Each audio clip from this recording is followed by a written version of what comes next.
Incredible power, deceiving simplicity, Top Gun and top secret. We trust our lives to them. Now, jet engines on Modern Marvels.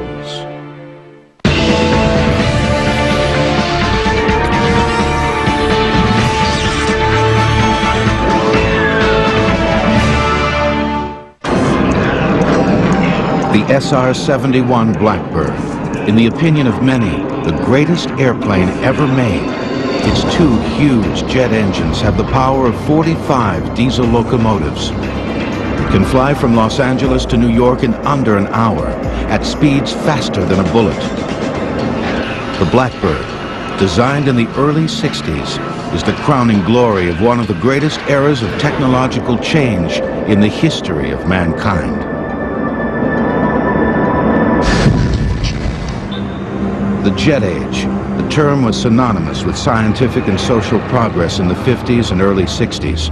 The Jet Age conjured up not just a technological revolution, but a radical change in the way human beings thought, acted, and lived. And the Jet Age was powered by this. The blast of hot gases out of the end of a metal tube. One of the simplest ideas for an engine in history. Any child who's ever blown up a balloon, then released it to zoom through the air as it deflates, has seen how jet power works. The most common form of jet engine today is the turbojet. It uses spinning compressor wheels at the front end of the engine to compress the incoming air. The air is then mixed with fuel and ignited. The blast of exhaust gases out the back propels the engine forward, as well as rotating turbine wheels at the back, which turn the front compressor wheels on the same shaft. Today's jet engine was a logical progression from a device called a turbo supercharger that was first used in the waning years of World War I to get more power out of military airplanes powered by piston engines. Here was a case where technologists were trying to allow the piston engine to breathe, if you will, more efficiently at high altitude. With a turbine in the exhaust that rotated a compressor wheel to force-feed air into the engine, they had the main elements of a jet engine, although they didn't realize it at the time. Ironically, for all their insight in developing these turbines, which had to operate in a very high-temperature exhaust environment, for all that insight, they missed the significance of directly connecting the turbine to the compressor. Propeller-driven piston-powered aircraft had a built-in speed limitation because propeller blades lose sound. In the early 1930s, a few far-sighted aircraft engineers in Britain, Germany, France, and Italy began toying with the idea of eliminating the piston engine and the propeller altogether. It might be possible, they thought, to power a plane with a device not all that different from a turbo supercharger, but bigger and more powerful. Critics, however, warned it was folly to try to use a pure jet engine to power an airplane. The scoffers said such a jet engine would have to be so big and heavy the plane could never get off the ground. Some claimed the jet engine would have to be lined with bricks to protect the fuselage and the pilot from the intense heat. But a few young scientists persisted. One of them was Britain's Frank Whittle, who first wrote about the idea of jet aircraft in 1928, when as a cadet at Cranwell Military School he turned in a thesis on the possibilities of powering airplanes with a gas turbine engine or turbojet. After graduation from Cambridge University, Whittle began putting together a demonstration turbojet. His first model ran so erratically it almost exploded, and it would be 3.5 years before he had a working model. But it was too weak to power an airplane. Whittle had been given unusual treatment by the Royal Air Force. He was placed in selected positions so that he could continue to develop his radical ideas. The irony of it is that when it came time to really back his ideas, the British government backed away from it. He didn't get the support that he needed. Whittle had no way of knowing that at the same time in Germany, another bright young engineer was working on exactly the same idea. Hans von Ohain had convinced one of Germany's leading airplane manufacturers, Ernst Heinkel, to let him build an experimental turbojet in 1936, Within a year, he had a viable engine. And in August of 1939, the Heinkel HE-178 rolled down the runway and lifted into the sky. The world was about to change. The first jet engine was in the air. Germany was not about to announce to the world that it had just created the first turbojet airplane. The German Air Ministry recognized that they had a potential wonder weapon, and they also realized they would be at war very soon. The ratio of the speed of an airplane to the speed of sound, called the Mach number, was determined by the Austrian scientist Ernst Mach in 1887. Jet engines will return on Modern Marvels. We now return to jet engines on Modern Marvels. In September of 1939, less than a month after the test flight of the world's first jet fighter, Germany invaded Poland. The war was on. But the work on getting a jet fighter into mass production still proceeded slowly. In 1939 and 40, there was no great impetus in Germany to develop the jet engine. The Luftwaffe felt invincible, and their propeller-driven aircraft were doing just fine. In early 1940, they destroy the Low Countries and the Scandinavian countries, and then they're threatening Great Britain. And what happens? In the late summer and the fall of 1940, Germany loses the Battle of Britain. Now, that is the moment when you start seeing a stimulus. Now they suddenly realize we need something else. Although Ernst Heinkel had flown the first jet-powered test plane, he was now in a race with his arch-rival, Willy Messerschmitt, to develop the first mass-production jet fighter for the Luftwaffe. In April of 1941, Heinkel was the first into the air with his fighter prototype, the innovative HE-280. But a year later, his competitor Messerschmitt had an even better jet fighter, the Me-262. The 262 was a superior airplane, had higher speed, higher range, better armament package, so it was selected for production. It was designed basically to destroy American bombers. It could do that very well because it had a tremendous speed advantage over them. It had a tremendously powerful cannon armament to do that. 17 Me-262s were ordered for tests and evaluation. When Nazi air ace Adolf Galland came to Messerschmitt's test center to fly one, he was amazed at its effortless power and speed, which far surpassed the performance of the Luftwaffe's piston engine planes. Accompanied by only a whistling sound, my jet shot through the air. This is not a step forward, this is a leap. It will guarantee us an unbelievable advantage, so long as the enemy sticks to piston propulsion. Meanwhile, in England, Rolls-Royce had taken over development of Frank Whittle's turbojet, and together with the Gloucester Aircraft Company, they created the Gloucester Meteor twin-engine fighter, which had its first test flight in March of 1943. But the Germans were the first to send squadrons of jet fighters into battle. 225 Me-262s were delivered to the Luftwaffe in 1944. Allied pilots would soon be shocked to see this completely new bird of prey swooping down on them at speeds that seemed impossibly fast. I think from an Allied pilot standpoint, what they were astonished at was encountering a fighter that could put its nose up and seemingly defy gravity and simply climb vertically away from them. That came as a real shock.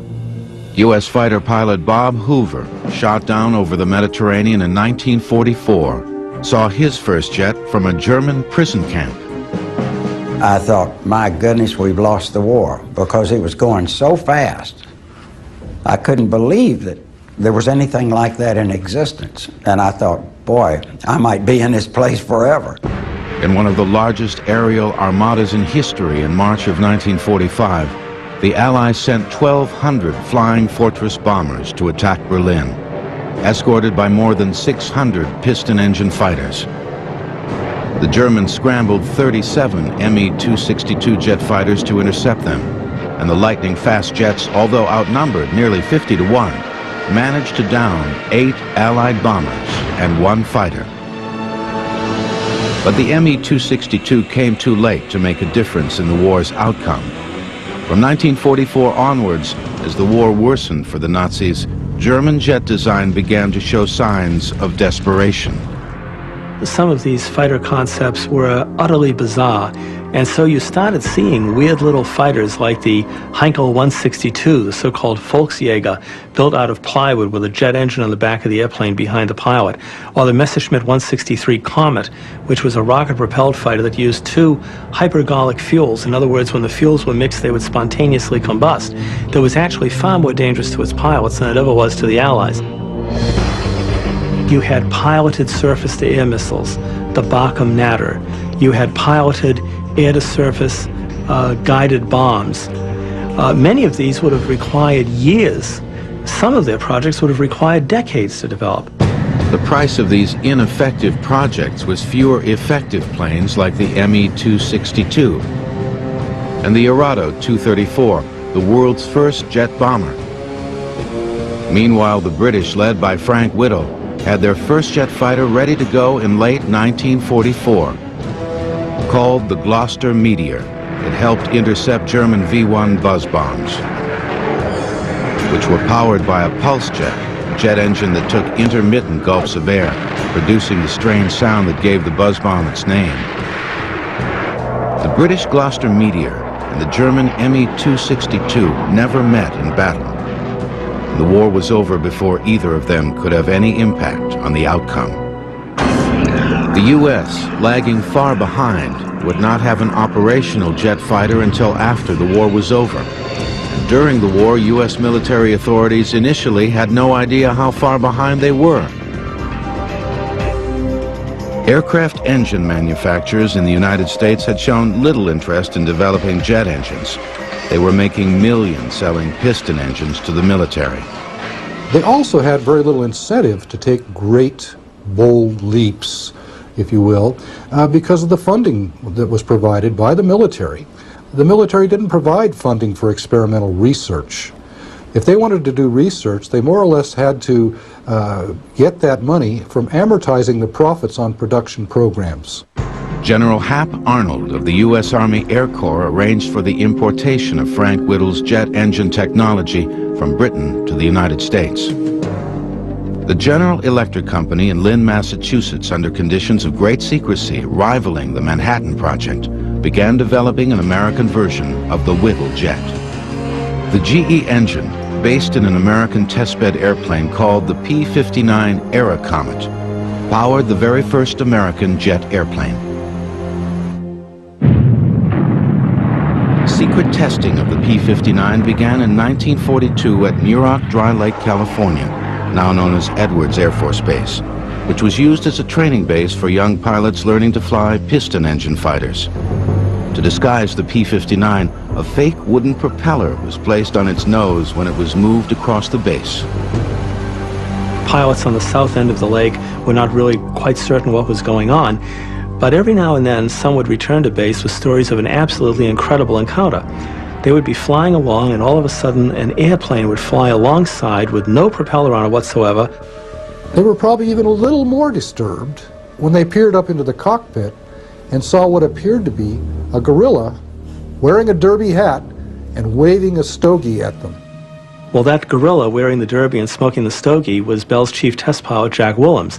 Jack decided that it would be a thrill enough to fly a jet alongside them, but he'd go one better. Went down to Hollywood, got a gorilla suit, got the stogie, got the derby, and he was off and running. And apparently, the shrinks here on base managed to convince these guys that they had not seen what in fact they had seen. Because after all, everybody knows an airplane can't fly without a propeller. Jack Willems would later lose his life in 1946 in the crash of a plane he was preparing for an air race. But the P-59 that Willems helped test would pave the way for an exciting new generation of U.S. aircraft. The Boeing 747 has carried enough passengers to equal 1/4 of the world's population, about 1.5 billion people.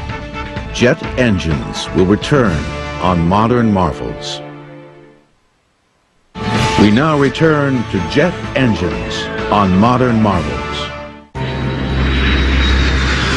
As testing of the very first U.S. jet continued at Muroc Dry Lake in California, it became evident that it was too slow to be the airplane the military was hoping for. The P-59 would have been a very comfortable, nice propeller-driven fighter. What it is it's basically a piston-engine propeller fighter without the piston engine, without the propeller, and with two jet engines buried in the wing roots. It had very little combat potential, but it was a tremendous learning tool. Completely unaware of the top-secret P-59 program, Kelly Johnson of Lockheed went to the U.S. military with a plan for a radically different jet aircraft.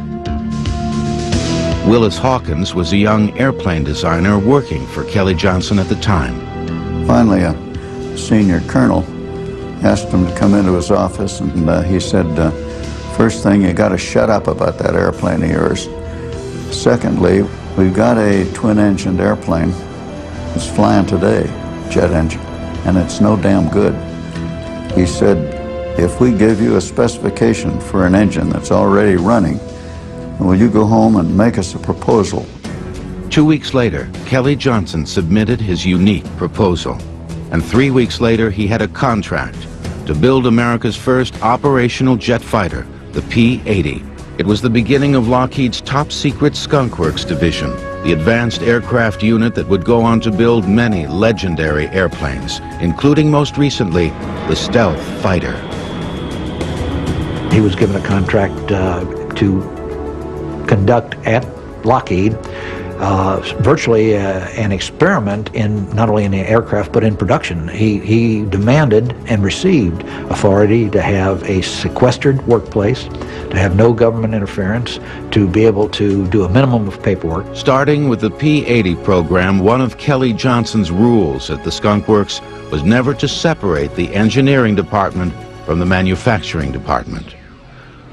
Willis Hawkins saw the value of that rule when he was in the office of one of the F-80's designers, Irv Culver. The manufacturing department on the floor below called up to say they needed a part designed to brace a small curved section of the bulkhead. Well, Irv said, let's go down to the shop. And he took a piece of cardboard and fiddled with it and then cut it with scissors until it fit, bent up the edges, and he said, make it like that out of 060 aluminum. And the guy said, fine. And Culver said, bring it back, I gotta make a drawing of it. And that was what was meant by the communication with the shop. The all-new P-80 could fly at 560 miles an hour, about 150 miles an hour faster than the P-59. Bob Hoover, who saw his first jet from a German prison camp, was now a test pilot in the P-80 program, contending with early jet engines that after 5 hours would overheat and malfunction. Those days we didn't have ejection seats, and you knew you had to get it on the ground quickly or you were in a lot of trouble, because if the front light came on, that meant it's going to blow up pretty quick. In the world of fighter aircraft, models like the P-80 were designated P for pursuit. That changed in 1948 when the P became an F for fighter, as in F-80. The F-80 Shooting Star became America's first production jet fighter in 1944. It led to the more advanced and powerful F-84 Thunderjet in 1946. It was the first U.S. jet to have an ejection seat, an idea that was copied from the Germans. Bob Hoover was the first to use one in an emergency, or at least try to use one.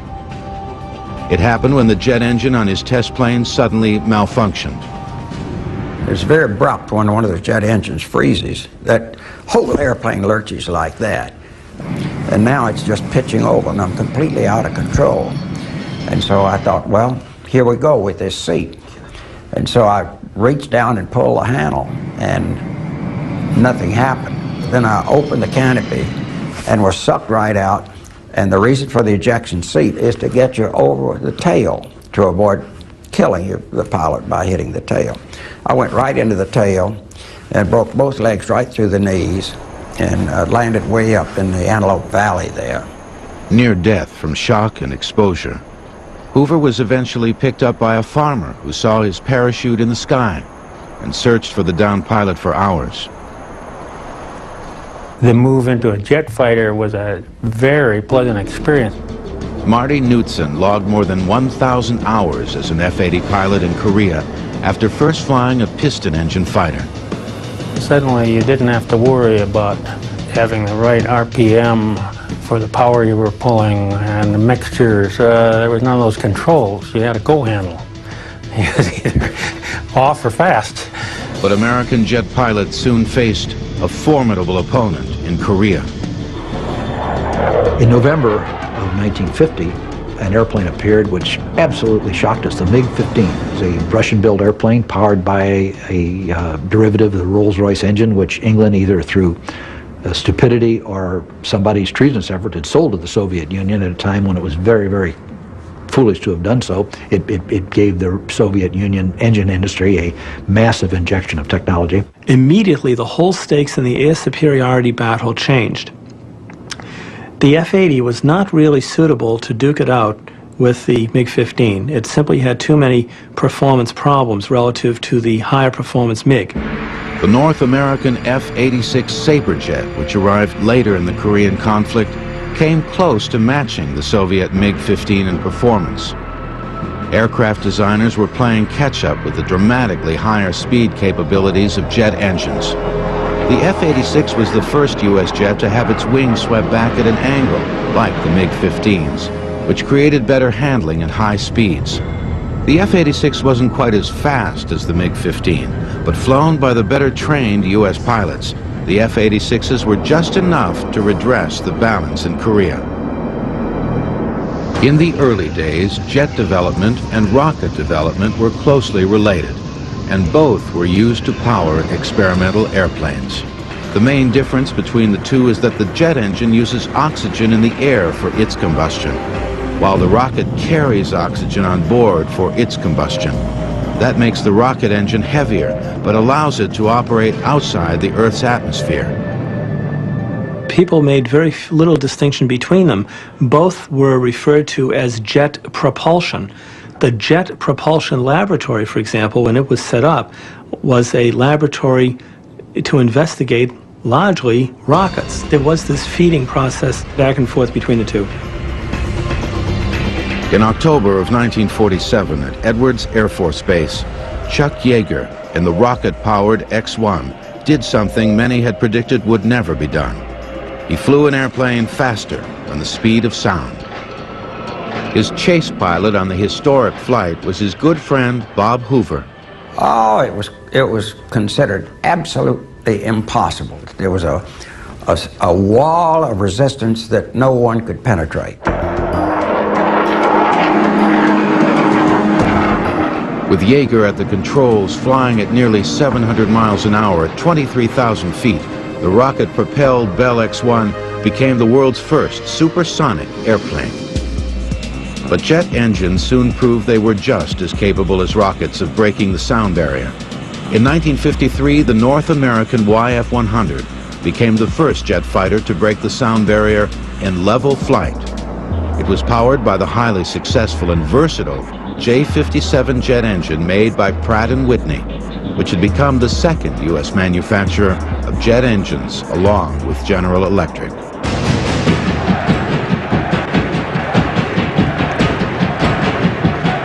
The Cold War of the 1950s brought a mood of fear and suspicion, and the jet engine found a new application in a super-secret spy plane called the U-2.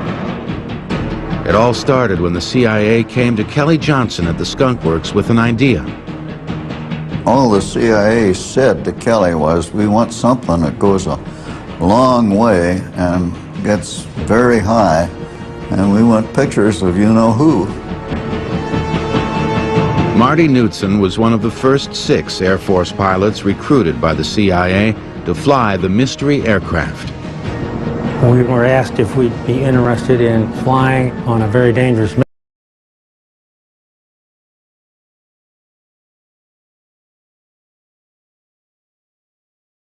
mission that would be of great value to the United States of America. Any red-blooded young man says yes to that, you know. Some of the pilots speculated their secret mission might be to fly the first spacecraft. Marty Knudsen hoped it might be a new Mach 2 supersonic fighter. The 6 young fighter pilots were shocked when they were taken to a remote CIA airfield and shown the ugly duckling they were going to be flying. It didn't really look like my cup of tea, being a young hot fighter pilot, seeing this big, long, dangly winged thing sitting there. It may not have been pretty, but it was a jet, whose specially modified engine would propel it to incredible heights. We immediately started flying the airplane the next day and being told to start laying down operational plans for missions over Russia. Flying the U-2 was unlike anything Marty Knudsen had ever experienced as a pilot. You're almost like you're living in another world. You can just start to see the curvature of the Earth. Well, I guess I should say it's a big ego trip to sit up there at 70,000 feet and look down at that man's puny effort and the world below you. The U-2 was also powered by Pratt & Whitney's popular J57 engine. But to allow operation at 70,000 feet and higher, the engine had to be virtually hand-built, with much closer tolerances to minimize loss of air pressure at high altitudes. It was believed the U-2 could fly with impunity over the Soviet Union because no Soviet fighters or missiles could go high enough to shoot it down, and at first, that was true. The apparent invincibility of the U-2 lasted until May 1st, 1960, the day U-2 pilot Francis Gary Powers took off on a fateful mission over the Soviet Union. I was at Buda, Norway, where he was supposed to land, and I was supposed to take the airplane off on its next flight out of there. I started pre-breathing oxygen to fly, which you need to do 2 hours before takeoff, and of course he never arrived. Powers had been shot down by a Russian missile and captured. He was sentenced to 10 years in a labor camp, but was released 2 years later in a spy exchange. The U.S. announced an end to the Soviet overflights, but the U-2 continued to fly. Exactly where is still classified. Perhaps the most amazing thing about the U-2 is that it is still flying on reconnaissance missions for the Air Force and research missions for NASA. We started to see a shift in aircraft development. Aircraft which had been designed for months of service or several years of service, now we started to see the potentiality of aircraft serving for decades of service. The U-2 isn't the only legendary Cold War jet still flying. The B-52 bomber has been in service since 1955, and like the U-2, was invaluable in the Persian Gulf in the 1990s. The B-52 was yet another landmark U.S. aircraft powered by Pratt & Whitney's J57 engine, the engine that won the coveted Collier Trophy for aviation design.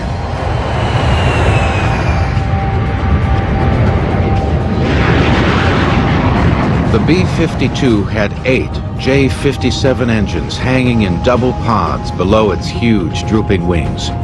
They enabled the world's largest jet bomber to cruise at more than 600 miles per hour and drop its bombs from 8 miles up, beyond the reach of anti-aircraft fire.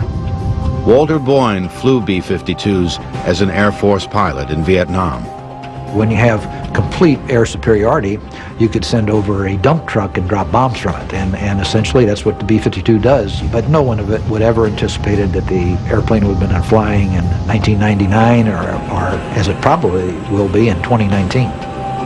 In the Gulf War, the B-52 had 2 roles. In the longest bomber flights ever undertaken, the huge planes would fly non-stop for 35 hours from U.S. air bases to release their cruise missiles and to drop conventional bombs on ground troops as they had done in Vietnam. B-52 attacks were devastating. A single plane able to carry 80 bombs weighing a total of 75,000 pounds. The B-52 will fly well into the 21st century, and possibly even in re-engined variations where we replace the 8 jet engines on the airplane perhaps with 4. As the capabilities of the jet engine change, we realize now that airplanes in many ways are like vessels. We can re-engine them, we can repackage them, we can, if you will, reinvent them. Of more than 1,400 Messerschmitt Me-262s built during World War II, only 6 are known to exist today. Jet engines will return on Modern Marvels. We now return to jet engines on Modern Marvels. Venice, California, In the early 1950s, it was known as a breeding ground for the Beat Generation, a gathering place for folk singers, jazz musicians, poets, and contrary thinkers. Roy Marquardt, a Venice resident, wasn't a beatnik, but he was a contrary thinker. While everyone else in aviation was getting excited about the new turbojet engines, Marquardt had a passionate interest in a radically different, much simpler jet engine, the ramjet. We were always told that Roy's first ramjet was made on a curb down in Venice, California, taking a hammer and some sheet metal and making a cylinder in which he could burn this the air and the kerosene or whatever. Sometimes called the flying stovepipe, the ramjet is a metal tube with no moving parts. It works only at extremely high air speeds, high enough for the speed alone to compress air in the front part of the engine, where it's combined with fuel and ignited. The air is brought in to the inlet of the engine. In this area here we have the fuel control system, which controls the operation of the ramjet itself. Instead of a compressor in the front like the turbojet, the ramjet's high speed alone creates the air compression required. The ramjet was first used in an operational jet aircraft in 1962 when the CIA began flying a revolutionary new spy plane made by the Lockheed Skunk Works, the huge, graceful SR-71 Blackbird. Because of its stunning appearance and astounding capabilities, many still regard it today as the ultimate jet. These huge engines used a combination of turbojet and ramjet propulsion to power the SR-71 to 3 times the speed of sound. Mythical, almost magical to those who knew it, and especially those who flew it, the now retired Blackbird flew faster and higher than any U.S. jet has to this day. At least that's the official story, although some speculate there may be even faster spy planes today that we aren't being told about. The Blackbird began when the CIA brought a major design challenge to Kelly Johnson Skunk Works. They wanted a replacement for the U-2, which flew extremely high but was slow and therefore too easy to shoot down. The Skunk Works came up with a plane that could fly much faster, at 3 times the speed of sound, and even higher at altitudes approaching 100,000 feet. One of the strongest deterrents that perhaps we had for aggressors all through the Cold War was that notion of the would-be despot or actual despot sitting down enjoying his cup of coffee or whatever, and then hearing that boom and realizing that he had just been overflown.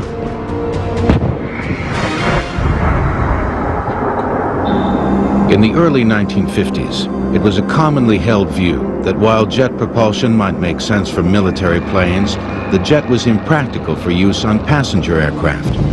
For one thing, the jet was seen as a fuel guzzler and therefore not economically feasible for commercial travel.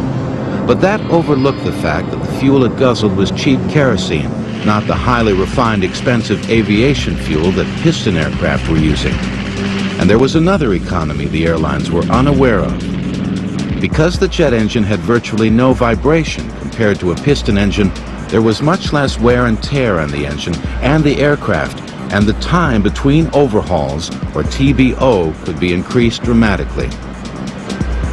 A lot of people think that the success of the jet age was because of the speed. The main factor was the economy. They would take the engines out and find they were just like new. And they'd put them back in again, and then they'd come back again, and they were still like new. The time between overhauls has soared from a few hundred hours on the piston airliners of the early 1950s to more than 20,000 hours on jet airliners today. In 1952, Britain became the first country to put a commercial passenger jet into service. The de Havilland Comet was celebrated as a huge breakthrough in international travel. But success turned to tragedy. After 2 disastrous crashes, all comets were grounded.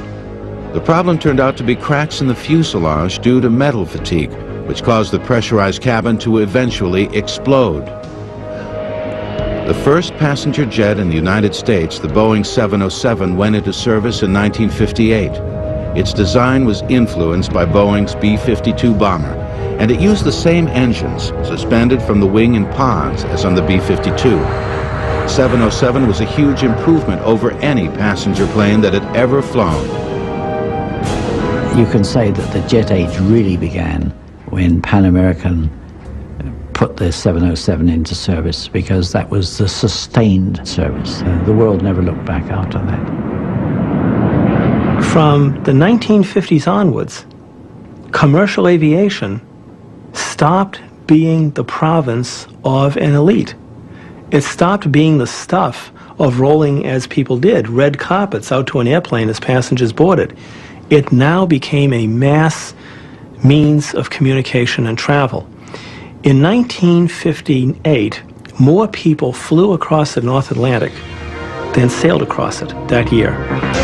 Within 10 years, world passenger air travel had quadrupled. There was a famous picture on the cover of Life magazine, and I think it showed 42 airplanes lined up waiting to take off at Kennedy. And it was becoming evident that the air lanes, and especially the busy hub airports, were becoming congested. And the answer was a bigger airplane. In 1970, Boeing, working in cooperation with Pan American Airways, produced what is still the biggest passenger jet ever, the gigantic 747. It was more than twice the size of a Boeing 707. The 747's 4 jet engines are so huge, you can stand inside the intakes.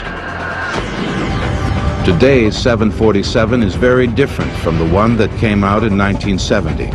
The engines make half as much noise, use 17% less fuel, and are more powerful. The original 1970 engines had about 20,000 horsepower at takeoff, and today's engines have about 5,000 more. It can carry more than 60,000 gallons of fuel and has a range of more than 8,000 nautical miles. That means its gas mileage is about 750 feet per gallon. The first 747s in the early 70s sold for $21 million. Today, a 747 will cost you $170 million.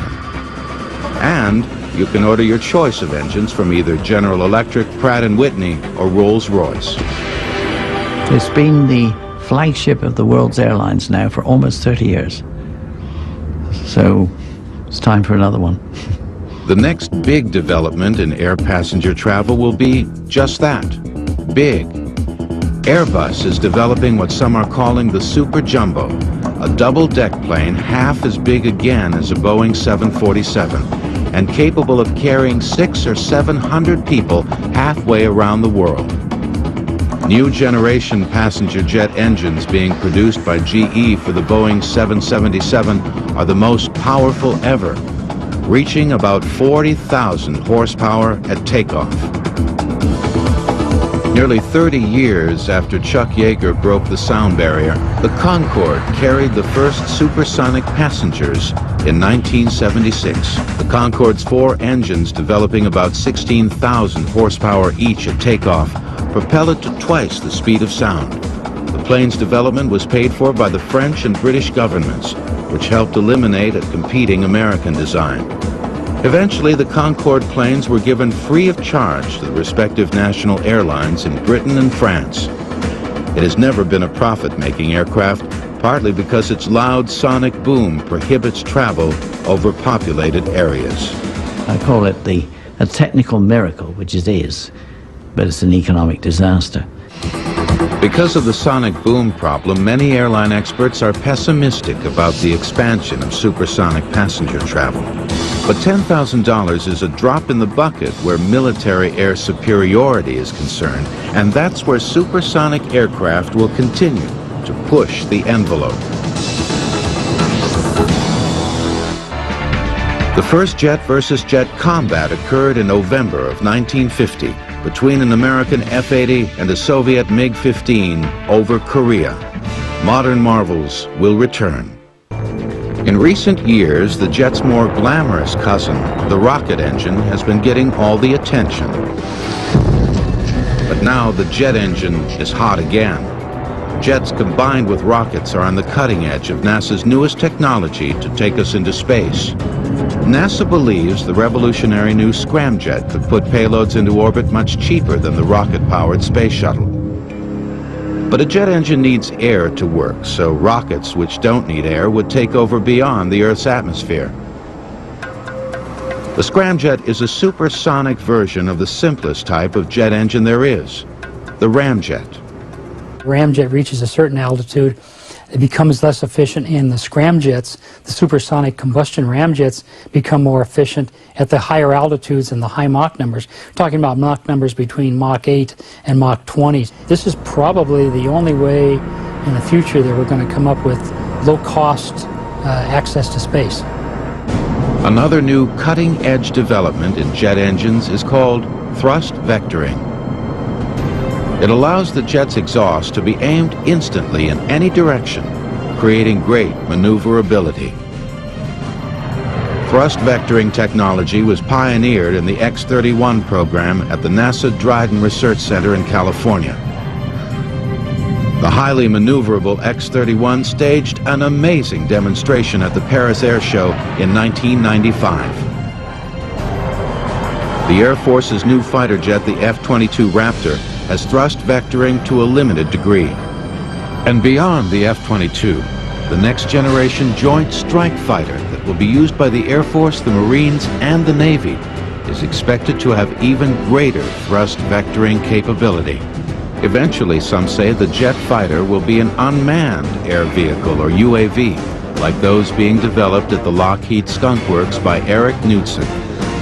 His father, former U-2 pilot Marty Knudsen, once flew jets over the Atlantic using a handheld sextant to navigate by the stars. Eric's unmanned planes do it all with a computer chip. Well, if I understand this right, Eric, this is the man and more. Something like that's the pilot plus all AVM. Small unmanned air vehicles like this Sikorsky model will someday fly military reconnaissance missions through urban canyons and even inside buildings, and some may be powered by tiny microturbine jet engines. The drawings and designs I've seen have engines about the diameter of a quarter or less. We're talking about engines that are extremely small, very lightweight, and probably a few years off in the future before they come to existence. The Skunk Works and other U.S. aircraft companies are also designing much larger unmanned vehicles that could someday fulfill the role of today's jet fighters. One of the greatest aircraft mysteries of all time is the Aurora, a top-secret U.S. spy plane rumored to be flying since the early 1990s at speeds as high as Mach 7. It's speculated the plane, if it exists, may use a highly advanced form of jet propulsion, unlike any we've seen so far. When the legendary SR-71 Blackbird was retired in 1990, many speculated the Air Force must have a new and even better spy plane. In the early 1990s, there were several sightings of a strange, loud aircraft that left an unusual contrail, described as donuts on a rope. When the mysterious budget item Aurora was included on an Air Force report, apparently by accident, the name stuck. But does the Aurora really exist? I have to tell you that I don't know, but here's my personal opinion. I think that the Aurora existed, that it was flown, was not satisfactory and withdrawn. Now, that may be completely wrong, but that's my opinion. That view might be supported by the fact that the United States temporarily reactivated 3 SR-71 Blackbirds in 1995. Throughout the history of the jet engine, the most mind-boggling developments have taken place in secret, only to be revealed much later to an amazed public. Today, billions of dollars are spent each year for research, development, and production in secret military programs. If the money's being put to good use, we can prepare to be amazed at any moment.